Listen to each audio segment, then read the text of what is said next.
Ih, agora eu tava com o microfone desligado. Bom, gente, então vamos lá.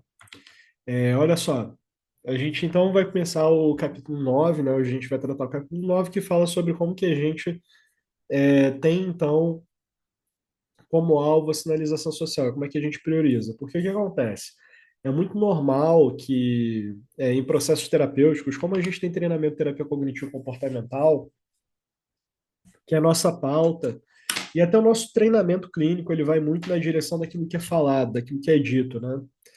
E E não só em relação àquilo que é dito, né? Quando a gente também é treinado em DBT padrão, isso aí foi até uma coisa que eu lembro que a Karen Hall, ela falou nas supervisões comigo, né? Que é como, assim, como eu tive um treinamento em DBT padrão antes, é como se a gente colocasse também muito foco na emoção, né? Então a gente ora fala muito sobre pensamento, ora fala muito sobre emoção. E quando a gente vai para a RLDBT, existe uma virada em relação a que tópicos que a gente começa a priorizar. Porque a gente vai na direção, na verdade, de falar exatamente sobre comportamento de uma forma muito direta. E aí esse capítulo 9, quando ele fala sobre como que a gente prioriza sinalização social, traz também sobre como que a gente explora outros aspectos, como por exemplo o cartão diário, as habilidades. Então, assim, é por isso que quando eu falo sobre a identificação, né, da pessoa como um cliente RLDBT, a ideia principal, né, considerando porque a gente fala também dos quatro déficits, né, mas isso é uma coisa que até o Thomas fala, se a pessoa tem déficit de sinalização social, opa, beleza, a gente vai para a RealDBT, né, porque é a base dela. Se um cliente não tem déficit de sinalização social, normalmente a gente pode indicar outros tratamentos, outras estruturas direcionadas para isso, porque se a gente pega as habilidades, por exemplo, deixa eu ver aqui, aberto aqui.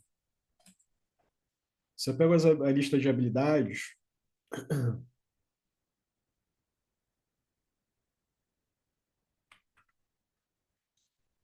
olha, eles são um. Não, aqui já é currículo. Deixa eu pegar uma lista mais curta. Agora sim. Ó, se eu pego a Def, tem sinalização social, mas assim, até que ela é um pouco mais geral, porque ela, quando a gente fala do F, né, a gente pode falar sobre a questão do comportamento flexível de uma forma mais ampla, prós e contras de estar aberto a novas experiências. Vamos lá.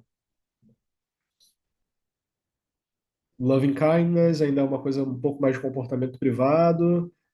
E aí, quando a gente vai para enhancing openness and social connections, né?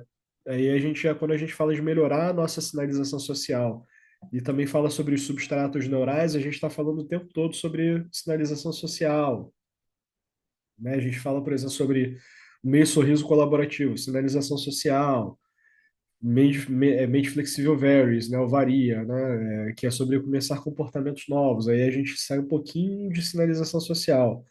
Mas daí para frente, cara, a gente fala, por exemplo, da rotulação de emoções, também comportamento privado, mas a gente vai, por exemplo, para a mente flexível Sage, Deep, né, que são duas habilidades que falam, por exemplo, sobre sinalização de culpa e vergonha, principalmente relacionado a culpa e vergonha injustificada. A Deep, que vai falar muito sobre como que a gente fala, por exemplo, sobre corpo, né, como status, olhares, sobre como que a gente toca, né, como sinal de intimidade. Tem assim, tem uma série de habilidades aqui, quando a gente para ver o eixo central, acaba sendo a sinalização social. Então, se o cliente não tem um problema de sinalização social, ainda que seja um cliente, por exemplo, caracterizado pela rigidez, só um segundo.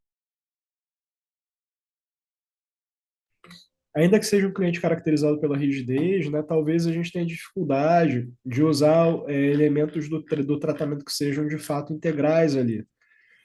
Então, assim, essa é uma coisa importante que o Thomas mesmo fala, né? Olha só, quando a gente tem problema de sinalização social, tem problema de comunicação indireta, é um prato cheio para RO, né? Que aí a gente vai poder explorar bastante os alvos ali em sessão e também as habilidades vão ser de grande uso. Agora, vamos voltar aqui para o capítulo. Então, e isso também considerando que a depressão refratária, ela começa a afetar o funcionamento dos substratos, né? Então, na medida que a gente está ali em um estado deprimido, pouco responsivo, pouco comunicativo, emocionalmente solitário, né? A gente está olhando também para alterações, né, na nossa forma de interação com o ambiente, e aí a gente tem que pensar a RODBT como um modelo de terapia que acaba sendo interpessoal, de uma certa forma, né, por esse lado. E aí, quando ele traz aqui em seguida a questão da bondade, né, como um princípio norteador da RODBT, ele não fala só sobre a questão da bondade e generosidade, que são importantes em termos sociais, mas ele fala como que a bondade e generosidade são importantes, inclusive dentro do próprio tratamento, né?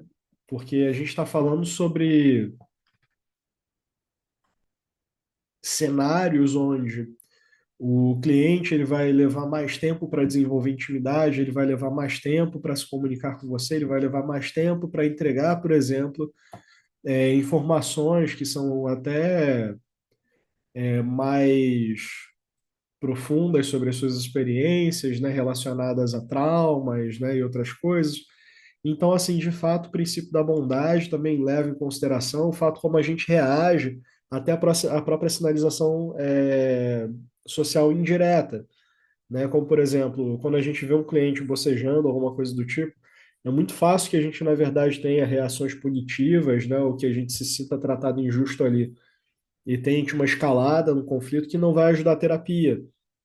Então, quando a gente aborda o tema da bondade como uma postura terapêutica, a gente também fala de uma coisa que vai equalizar, inclusive, a coisa da provocação terapêutica como parte da dialética. A gente não pensa a provocação terapêutica como se fosse um simples pegar no pé do cliente, até porque se a gente só pega no pé do cliente, né, de uma forma meio, digamos assim, sem cordialidade, né? Ou até assim, exagerando, porque a gente às vezes vê isso acontecer também nos cenários de supervisão por vezes, e isso pode ser ir muito mais para um lado aversivo, que vai provocar uma ruptura de aliança do que necessariamente produzir reflexão no cliente sobre alguma coisa que ele tenha feito ali a partir dessa sinalização indireta. Então, quando a gente pensa sobre a irreverência, sobre como que a gente desafia o cliente, como que a gente traz o cliente para perceber alguma coisa que está muito no desconhecido pessoal, a gente olha para essa bondade também como fundamental e um princípio norteador, inclusive, da provocação terapêutica. E a questão da gravidade compassiva, como outro polo dialético, a gente também precisa pensar em termos da bondade, como que ela representa também a generosidade da gente desacelerar e estar em contato, então, com esse cliente, né? Como embaixador, porque o trabalho de um embaixador requer tempo também, requer paciência, requer um processo de desaceleração e de entrar em contato com um momento que a gente precisa também dar oportunidade para o cliente perceber o que está se passando. E aí, quando a gente acelera muito a coisa, na direção do que a gente está indo muitas vezes, né? Por vezes da experiência de invalidação mesmo, que vai ser antipedagógica dentro da terapia.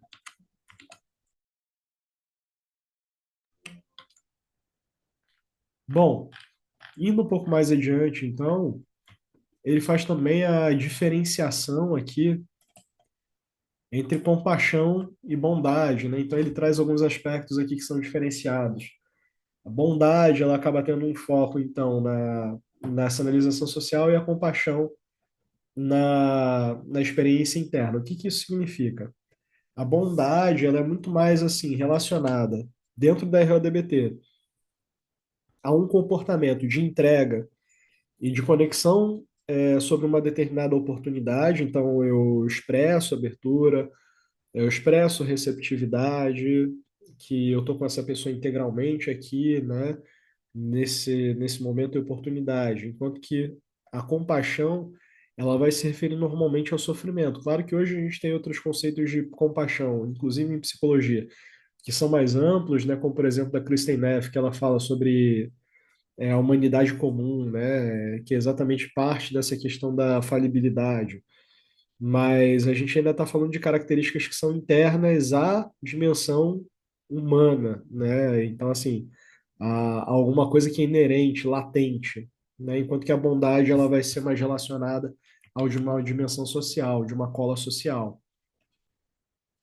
Então, de um lado, a bondade vai falar da sinalização de afeição, calor e playfulness seria alguma coisa um pouco mais divertida, enquanto que a compaixão seria sentimento de simpatia, empatia e preocupação, ou seja, realmente mais direcionada para sofrimento. Bondade, prioridades são humildade, abertura, transparência, disponibilidade para admitir erros, e falhas, né? E a compaixão seria a prioridade em aceitação, pensar sem julgar, e também em termos da validação, né? Desculpa, gente, que a minha alergia está atacando real hoje, tá? Então, olha só, quando a gente diferencia esses dois aspectos, a gente olha para a bondade mais uma vez, né, dentro de uma dimensão pró-social. Aliás, os dois são pró-sociais, né? Tanto a bondade quanto a compaixão. Mas, mais uma vez, o significado de compaixão voltado para o sofrimento, né? Porque quando a gente fala de aceitação, a gente fala de uma atitude não defensiva, e eu acredito que o não julgamento também fala sobre uma não reatividade, né? E a validação também sobre você reconhecer alguma coisa como genuína. Então, o ponto da diferenciação não é que a gente prefere uma a outra. Na verdade, assim, bondade e compaixão acabam andando lado a lado dentro dos processos terapêuticos. A bondade, por exemplo, ela não vai na direção necessariamente da cura, enquanto que a compaixão ela vai na direção da cura, né? Ou seja, a bondade ela entra ali, como por exemplo aqui ele coloca, ela se orienta na direção de questionar, né, de se questionar e sinalizar abertura para outros, na verdade, né, com a intenção de aprender. Então, quando a gente olha para essas duas coisas, elas meio que são complementares também. Por quê? Por vezes a gente, de fato, o processo de você se orientar para você se questionar, né, e sinalizar a abertura, pode envolver um processo também de empatia, né, de compreensão, de validação ali do sofrimento. Então, são valores que são meio que entrelaçados entre si, né, são inseparáveis. Tanto que a gente vai voltar a falar um pouquinho mais no próximo capítulo sobre a questão dos polos dialéticos, ali, das posturas terapêuticas, né? E parte dessa ideia de postura terapêutica vai trazer, mais uma vez, ali, a bondade compassiva como um contraponto, né? Como um dos lugares para onde a gente transita na interação terapêutica, principalmente quando a gente aquece muito. Porque imagina o seguinte, né? Que a gente está num processo ali, aquecendo, então desafiando o cliente, né? Em cima de alguma posição, que seja mais rígida, né? Trazendo um pouquinho da brincadeira, né? Passando para o cliente de forma meio que lá por debaixo dos panos a informação sobre aquela rigidez, mas a gente precisa ir também para um lugar depois, né, que depois da gente puxar e tensionar um pouco a corda, a gente precisa distensionar, exatamente com essa ideia de não romper, né, com esse processo. E aí esse outro lado para onde a gente vai acaba sendo a compaixão, normalmente, né, do processo de desaceleração mesmo. Bom, em seguida ele traz o conceito, né, que acaba meio que norteando a RODBT, de que a gente se preocupa de fato com a ideia de uma vida que vale a pena ser compartilhada e não de uma vida significativa, né? Não é que a gente não se interessa pela vida de significado, mas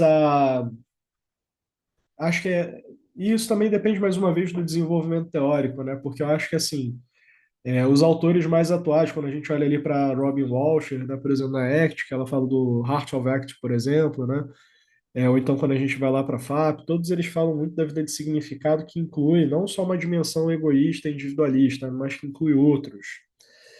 E na RODBT, quando o Thomas ele traz essa coisa da vida ser compartilhada, ele está fazendo um contraponto com a DBT, né, que fala exatamente sobre como que o sujeito ele cria para si mesmo uma vida, né, que vale a pena ser vivida em um contexto onde a suicidalidade, a partir da desregulação emocional, é um problema. Então, é como se ele trouxesse assim, olha só, essa pessoa ela não vive nem em comunidade direito, né? Então o problema dela não é exatamente essa questão relacionada a essa experiência privada, né? Sobre a desregulação, mas é exatamente sobre estar com outras pessoas. E é por isso que o lema acaba sendo uma vida que vale a pena ser compartilhada. Indo um pouco mais adiante, então, pessoal, a gente acaba entrando num ponto que fala sobre a estrutura das sessões, então, né? Principalmente sobre como que a gente vai estabelecer essa hierarquia de alvos, né? E acaba sendo mais um repeteco do que a gente já viu até aqui.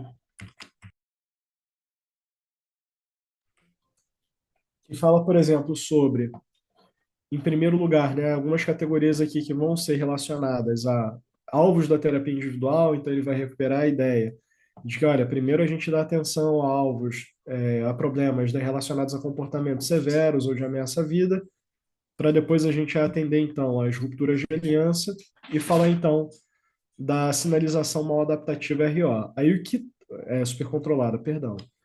E aí o que acaba aparecendo aqui como processo, né, que agrega nesse capítulo que a gente já viu,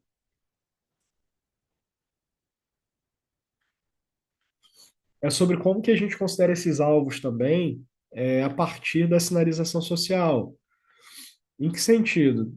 Quando a gente fala sobre a consciência da pessoa, né, sobre o que ela está sinalizando, é verdade que muitas vezes elas não têm muita consciência sobre a intenção do que elas estão sinalizando. E é importante que todos esses alvos contenham também ideias associadas a isso. Então, por exemplo, quando a gente fala da questão de comportamentos que ameaçam a vida, é importante a gente pensar nisso também em termos assim, tá, como que esse comportamento, por exemplo, comunica a relação do sujeito com o seu ambiente, né? Como, por exemplo, uma pessoa com anorexia nervosa que rompe, então, em um determinado momento, ela se dá conta que ela extrapolou o número de calorias que ela consumiu, e aí ela começa, então, a entrar num processo autopunitivo até que ela incorre um comportamento autolesivo de se cortar, né, por ter violado essa regra. Então, assim, cara, o que que isso comunica? O que que isso quer dizer? E também dentro da terapia, quando o cliente ele demora 2 sessões para falar sobre esse comportamento, o que que isso também traz em volta, né, dessa comunicação quando ele aparece?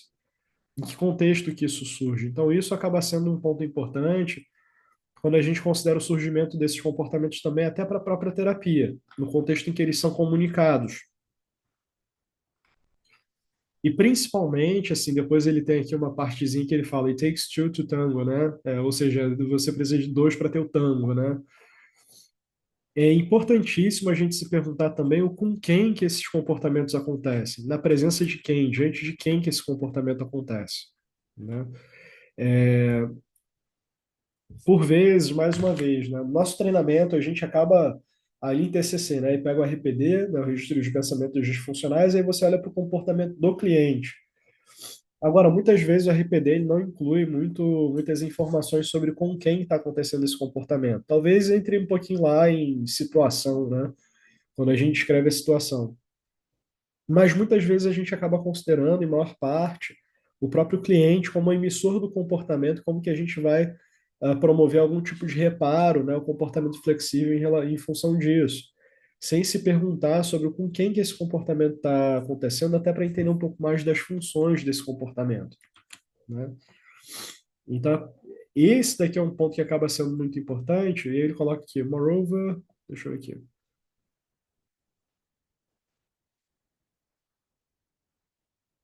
E ele fala aqui, né, por exemplo, que uma das coisas mais importantes talvez seja não exatamente o que foi dito e feito, mas mais sobre o que não foi dito e não foi feito, né? Ou seja, sobre como que a pessoa ela deixou de se comportar, o que ela deixou de fazer em determinado cenário, que deixou de se comunicar. Então, tem entra o tratamento de silêncio, entra o olhar de cinismo, né, que eu até falei lá em Fortaleza, né? Teve uma terapia de casal que eu fiz há muito tempo lá de uma cliente, né? E aí a cliente ela chegou emputecida, né? Que ela virou aqui assim, Ela tá inventando história, né? Ela falando da namorada dela. Ela tá inventando história, tá mexendo o saco. Ela, porque você foi cínica. Aí ela virou que assim, eu cínica, por quê? Ué, você fica fazendo essa cara, você levanta a sobrancelha desse jeito que não sei o quê. Ela, eu por quê? Eu cínica. Aí na hora, eu fiquei assim, você tá fazendo agora, né? Então, assim, por vezes isso aparece na forma de uma sinalização encoberta, por vezes isso aparece em comportamentos que, assim, que a gente não consegue conhecer por si só, né? Um dos princípios da RLDBT é que a gente precisa do outro para a gente se conhecer melhor, muitas vezes. E uma sinalização mal adaptativa é uma coisa que, por exemplo, cara, eu tô aqui é diferente, aqui eu tô me vendo na câmera, né? Eu consigo reparar em qual sinalização que eu tô utilizando. Agora, na vida não tem isso. Então, quando uma pessoa me fala alguma coisa no meio da rua e eu faço assim, ou então quando eu tô no consultório e o cliente fala, eu falo, levanto a sobrancelha desse jeito, né? O que isso significa para o cliente? O que eu estou comunicando ali? Né? E essa levantada de sobrancelha, por exemplo, para mim, com o cliente, cara, eu tive que ficar muito de olho, porque eu fazia essa porcaria toda hora, e isso, por vezes, é o tipo de coisa que comunica um nível de julgamento ali na interação terapêutica que afeta a relação, né? Então, assim, são pequenos ajustes, pequenos comportamentos que eles fazem diferença no como que a gente comunica emoções e sentimentos, né? Não só do cliente, mas também do terapeuta. Bom, e aí entra a coisa também do saber o que a gente vai ter como alvo, porque senão daqui a pouco, né, a gente coloca também o cliente numa caixinha e fala que assim, cara, olha só, você vai precisar fazer esse sinal daqui, esse, né? E aí daqui a pouco a gente tá aqui assim, então peraí, eu tenho que fazer um fantoche de mim, então, para me comunicar de uma forma correta? Não, não é bem assim, né? Então a gente precisa definir principalmente esses alvos, né, dentro de uma cadência também, porque não adianta a gente ter um cartão diário que tem 30 alvos de sinalização social, quando isso não é eficiente para a gente trabalhar. Então, assim, por vezes a gente ter poucos alvos de sinalização que o cliente ele possa ter um pouco de consciência no dia a dia para ter esses comportamentos como alvos, e aí isso pode ajudar no cenário, né?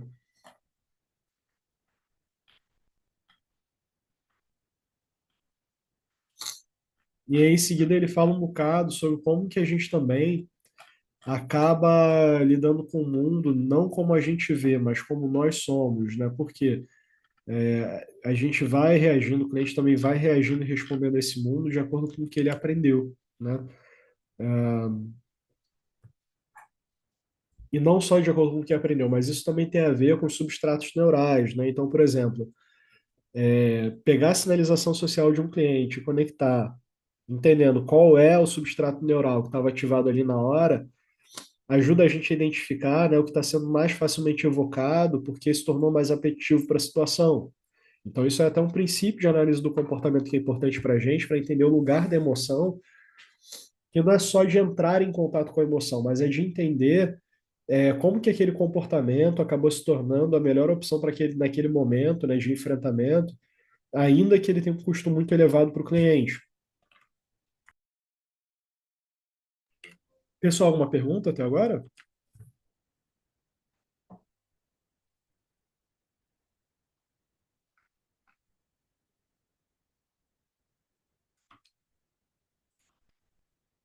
Perguntas?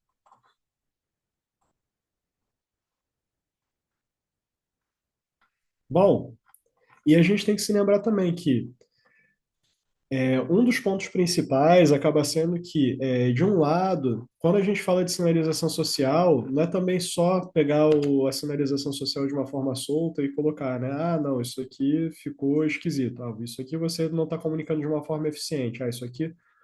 Porque, assim, aí entra aquele lugar, né, que a gente normalmente precisa recuperar tanto os objetivos da terapia quanto os valores do cliente, né? E aí, como ele coloca aqui na página 290, a gente precisa pensar um pouco em que direção que a sinalização social também ela reflete os valores centrais, então, de um cliente. Então, por exemplo, quando essa minha cliente que eu dei o exemplo, né, do levantar de sobrancelhas meio cínico, né? é importante ela se perguntar, né? Assim, em primeiro lugar, precisa identificar a sinalização social como problemática a partir de um padrão. Não é para pegar, de novo, vou frisar isso várias vezes, né? Não é para ficar pegando a sinalização social do cliente, né? E falando, ah, isso aqui é um problema, isso aqui também é um problema, isso aqui também está errado, isso aqui também está errado. Porque daqui a pouco a gente está alimentando uma experiência de defectividade no cliente, né?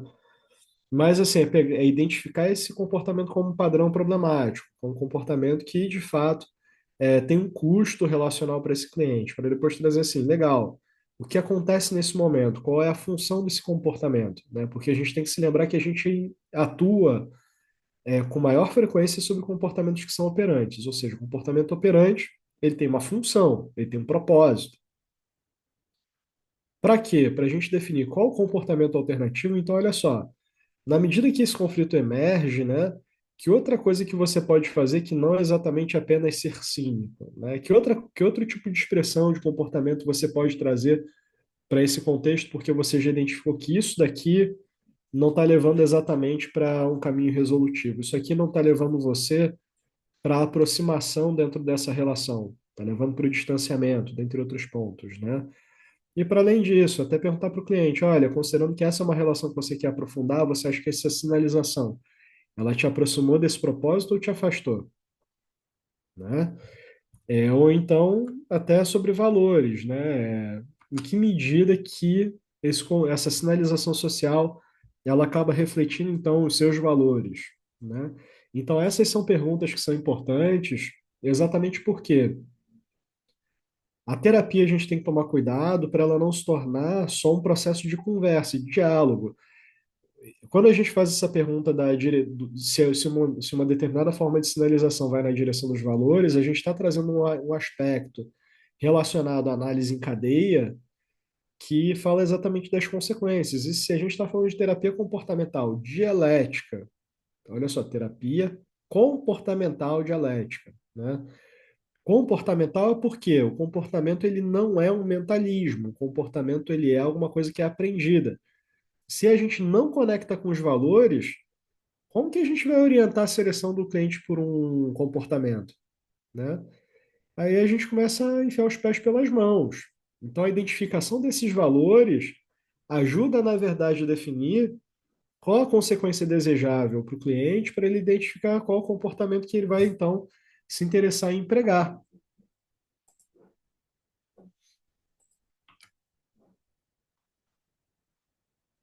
Bom, e aí ele entra também no outro ponto aqui, que acaba sendo a sinalização em sessão,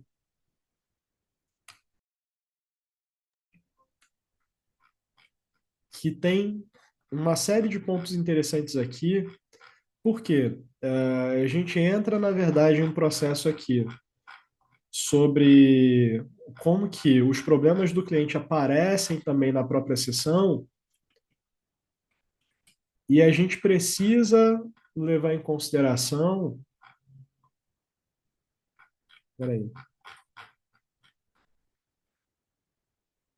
I don't see. Peraí, que o PDF aqui deu uma bagunçada. This one is curious, isso.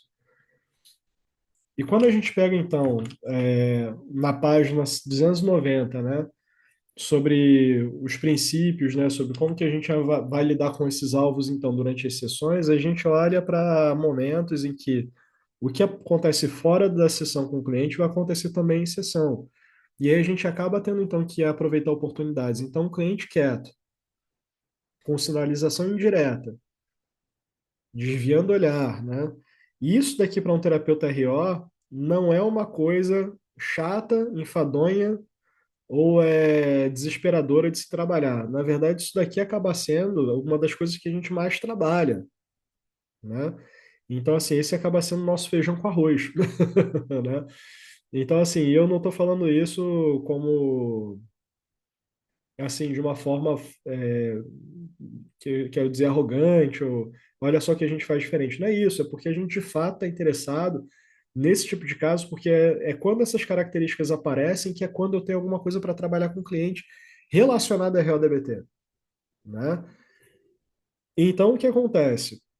Quando eu falo de alvos em sessão, eu falo dessas coisas que acabam acontecendo fora, que acontecem também na própria sessão, e isso tem uma forma de se trabalhar, né? E normalmente essa forma tem a ver com todos os princípios de sinalização social que a gente está argumentando aqui, né? E aí vocês vão encontrar, principalmente na página 291, o protocolo de intervenção sobre esses comportamentos, que na verdade ele está apontando aqui para o apêndice 5. Deixa eu colocar lá para o apêndice 5. Depois eu volto para a página 293. Deixa eu colocar aqui no chat só, e depois voltar.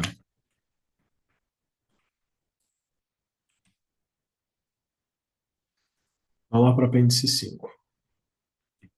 Porque aí a gente começa a falar dos protocolos. E assim, em RODBT, de fato, se você está treinando como terapeuta, essas coisas assim, eles são bem exigentes sobre você seguir o protocolo, né, das intervenções, de ruptura de aliança, de todas essas coisas. Eu fui para o apêndice 8. Apêndice 7.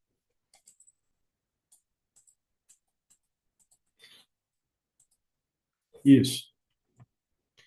Ele coloca aqui, né? O apêndice 5 lá do PDF vai ter, por exemplo, quais são os passos, então, para você fazer a intervenção em sessão, né? Então, por exemplo, ele coloca como primeiro passo, né? Highlight Potential Adaptive Social Signaling Behavior Session, né? Ou seja, você aponta qual é o comportamento mal adaptativo, né, de sinalização social que aparece em sessão, mas apenas se ele ocorreu múltiplas vezes em múltiplas sessões. E ele coloca como exemplo, o terapeuta, né, fala o seguinte: você acabou de bocejar, você percebeu isso? Né? Então, olha só, a forma como o terapeuta descreve o comportamento de uma forma direta, pela visualização e pergunta com curiosidade para o cliente, né, se percebeu isso. E a curiosidade é uma coisa que é muito importante da gente colocar, porque assim, uma coisa é você apontar acusando e outra coisa é você apontar com curiosidade de entender o que está acontecendo. É mais fácil, é menos aversivo você fazer a pergunta com curiosidade do que num tom ameaçador. E o cliente coloca, sim, né? Eu só estou cansado. Aí ele coloca que o cliente aqui ele usou um tom de voz flat, que seria assim, um tom de voz monótono, né? E ele coloca que o comportamento não verbal do cliente pode indicar um pouco da mente fatalista, ou então algum tipo de comportamento de não machuque, né? Porque ele falou que ele está cansado. E aí ele coloca aqui para avaliar, então, até que ponto que o cliente está consciente do comportamento repetitivo, né, relacionado à sinalização social. E ele pergunta, então tudo bem, então você está só cansado. Mas será que você reparou que você parece especialmente cansado em determinados momentos, mas não em outros de uma mesma sessão? Por exemplo, quando a gente fala sobre cartão diário, por exemplo, agora, né, você parece bocejar um pouco mais. Você já reparou nisso? E aí ele coloca que o terapeuta, então, ele sinaliza com um meio sorriso, né? E principalmente de uma forma que demonstra curiosidade. O cliente coloca, não reparei. Mas agora que você mencionou, né? Então aqui o nosso paciente Sally, digamos assim, né? Começa a dar espaço, né? Em relação ao que pode estar acontecendo, né? Uma coisa que ele descreve aqui acaba sendo que ele coloca quando o cliente ele faz um sorriso, que não é um meio sorriso. Você tem o que eles chamam de sorriso do ladrão, que é uma coisa meio que de canto de boca também, né? Mas talvez seja um pouco mais comprimida, né? E aí você reconfirma, então, o compromisso do cliente em, é, em prestar atenção, então, nesse sinal. Porque o que acontece? Sem a gente conseguir obter, né, sem a gente obter o compromisso do cliente sobre a identificação do sinal, por que que a gente vai seguir, na detecção de um problema que não está aparecendo como um problema, né, acima de tudo. Então, é como se esse processo de verificar e confirmar com o cliente trouxesse também uma certa dimensão de atitude, de atenção plena sobre a percepção de um comportamento que está acontecendo ali no momento, né, para a gente conseguir fazer uma intervenção sobre isso.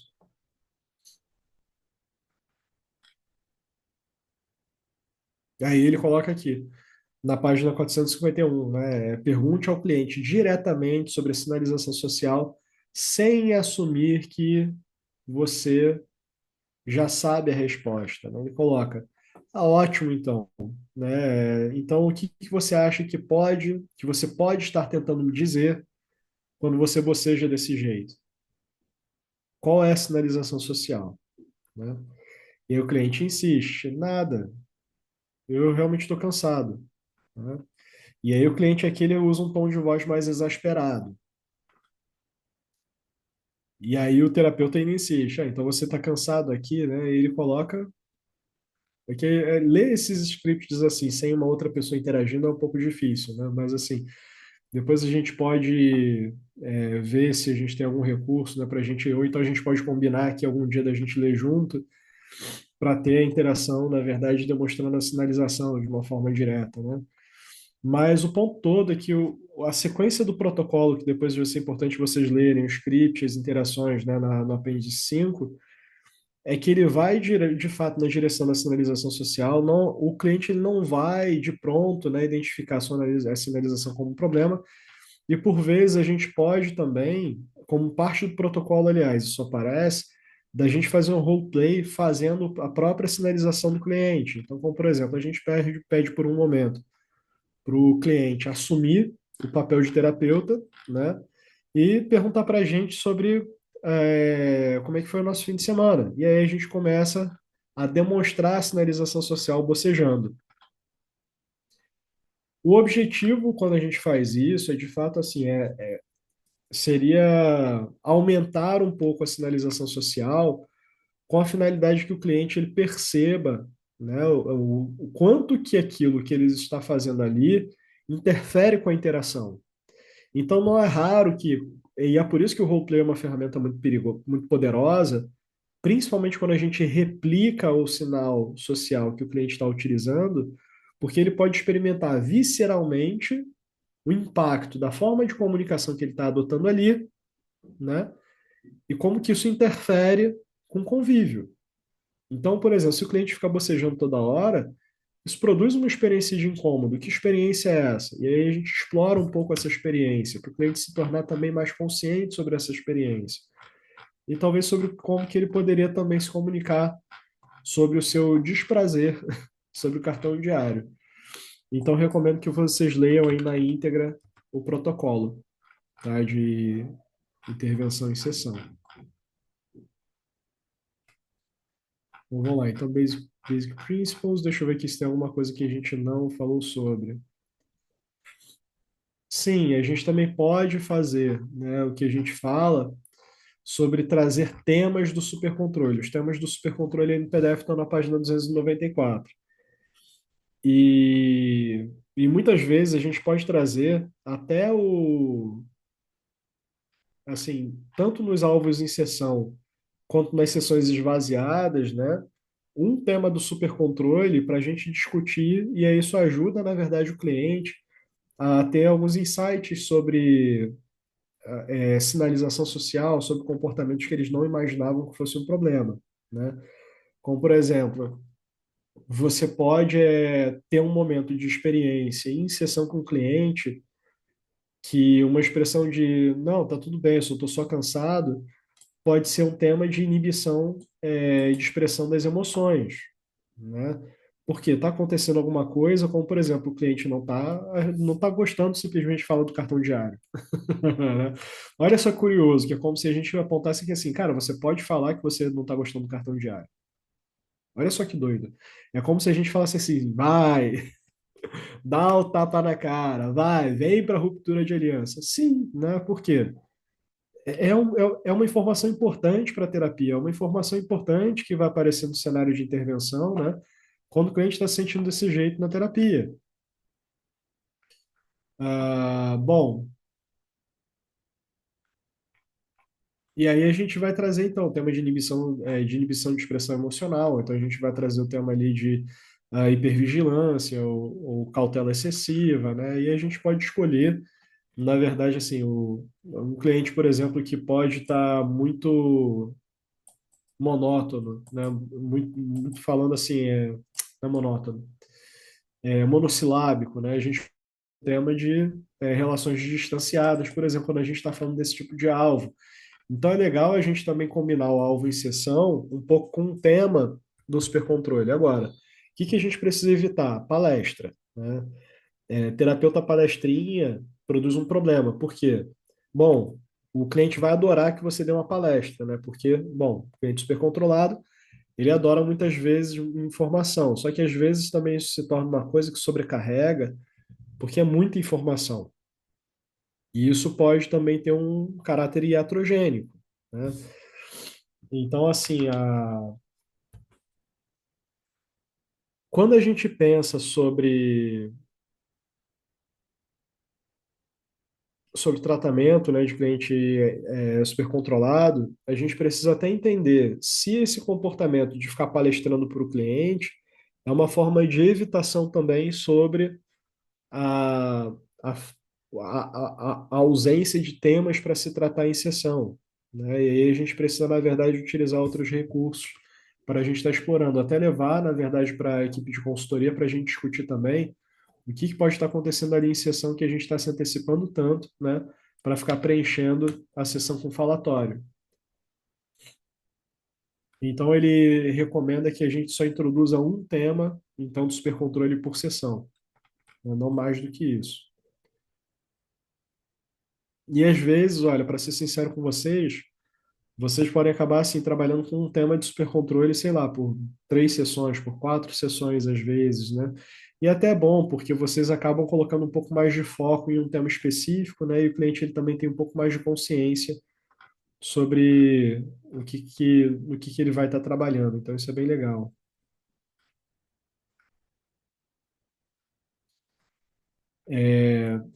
Aí na página 296 ele usa uma expressão aqui que é muito legal, que é a tendência de falar ao invés de mostrar, né? Porque, de novo, nosso treinamento, às vezes, ele vai muito na direção de explicar, né? E outra coisa também que alguns terapeutas evitam é a saia justa de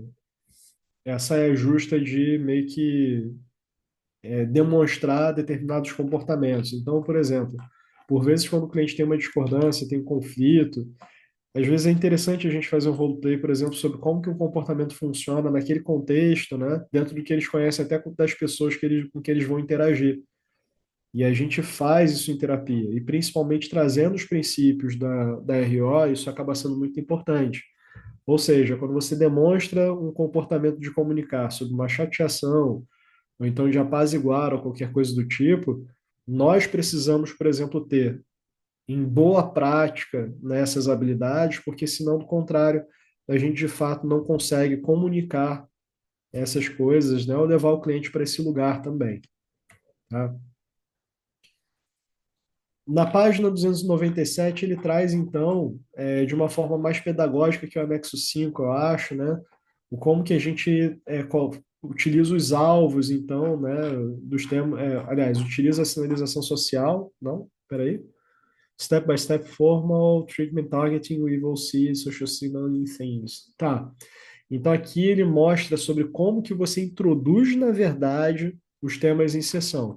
Então, enquanto o anexo 5 ele apresenta o passo a passo para alvos em sessão, que é uma coisa, né? Ou seja, alvos em sessão, sinalização social mal adaptativa aconteceu na sessão, vai no apêndice 5 que lá está descrevendo como é que você procede. Apresentação de tema na sessão, aí vocês vão ver aqui na página 297, na seção do próprio capítulo, que ele acaba esquematizando direitinho esse passo a passo sugerido. Tá?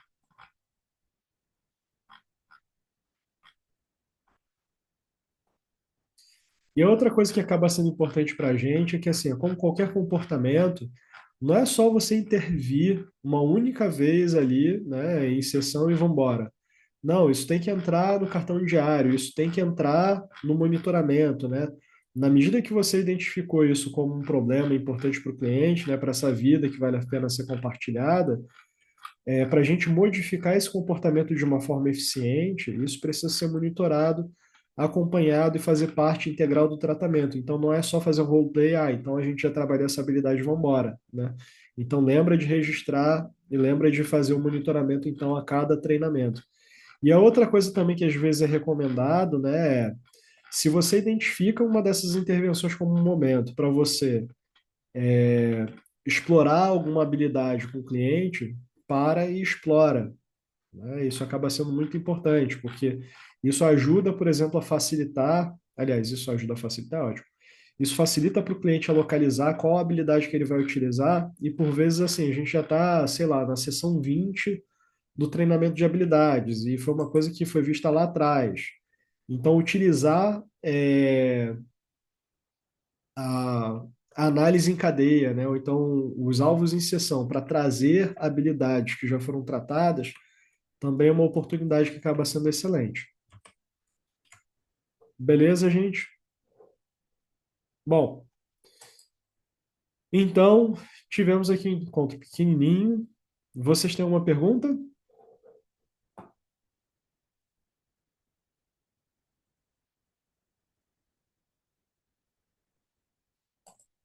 Bem, então, pessoal, ficamos por aqui e nos vemos na próxima semana, então, capítulo 10.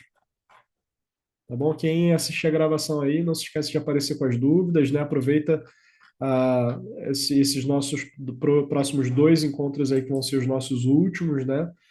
Para trazer as perguntas de vocês. Não se esqueçam também de dar uma olhada que a gente vai ter agora. É o anúncio do nível um, né? Para que a gente vai promover aí na íntegra em português, né? Então deem uma olhadinha lá que vai ser mais para o meio do ano, tá bom? Tchau, tchau, gente.